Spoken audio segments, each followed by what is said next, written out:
You know, a lot of us have seen What the Bleep Do We Know? A lot of us have seen the movie The Secret. We do our best to think positively, but there are a lot of people who aren't finding that they're getting the results that they want, not only in the physical manifestations, but just in their general habitual way of thinking. How long are you finding people are maybe reporting back to you that it takes when they do this meditation process for them to really start making changes in their personality and their mindset?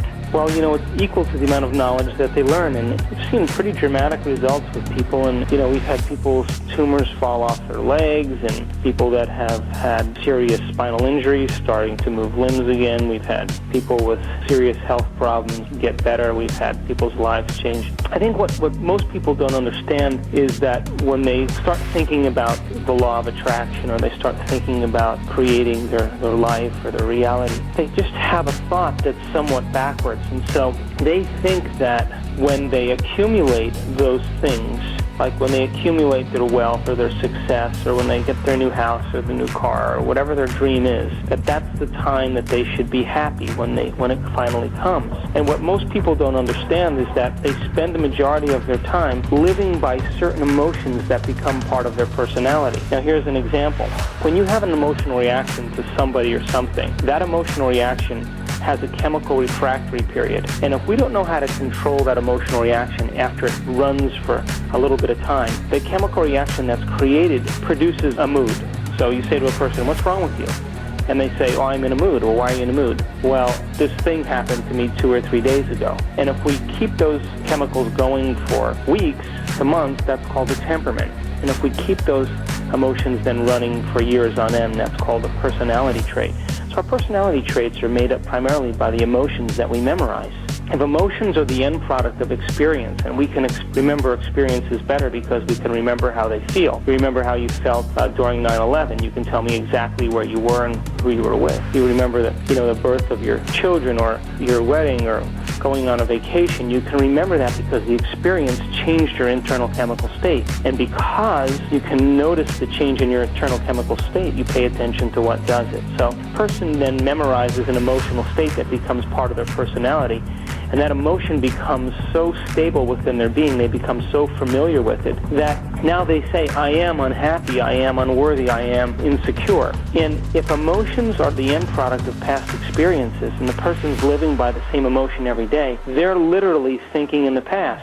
So there's a gap between the way the person appears, how they present themselves to the world, and then there's how they really feel. And that gap between how they appear and how they really feel is determined by the amount of emotions that they memorize.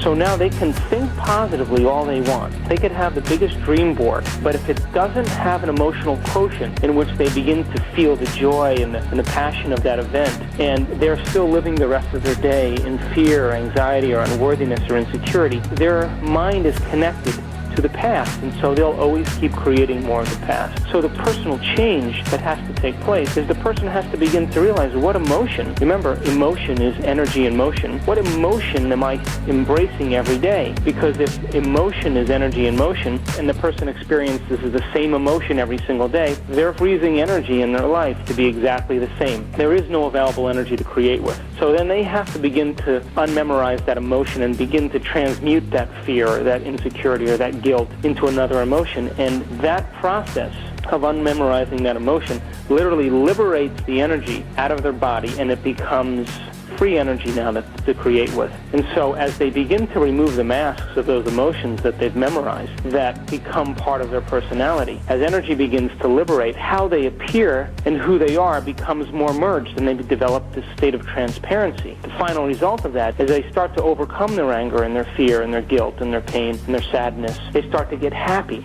Now, the moment they start to feel joy, that natural state of being that most human beings are privileged to, as they begin to find joy within themselves, independent of the conditions in their life, or what we would call unconditional love, that's when the experience finds them. That's when the event happens. So most people say, "Oh, when I have these possessions, or I'm going to accumulate these possessions to make me happy." What that really means is they're living by Newtonian laws. They're living by very classical laws of physics. They'll go out and they'll do whatever it takes to get the things they want in their life, the experiences that they want. And They think that once they have those things or those experiences, that will bring them a certain amount of joy. That's the backward thinking in the quantum law. The quantum law actually works the other way. Transmute the emotion into something else, and once we're able to do that then, and change the mind and the body ahead of the experience, to make a new mind and recondition the body to a new emotion ahead of the experience, that's when the person finds joy for no reason, and that's when the events start to find them, and they start to experience a greater sense of self.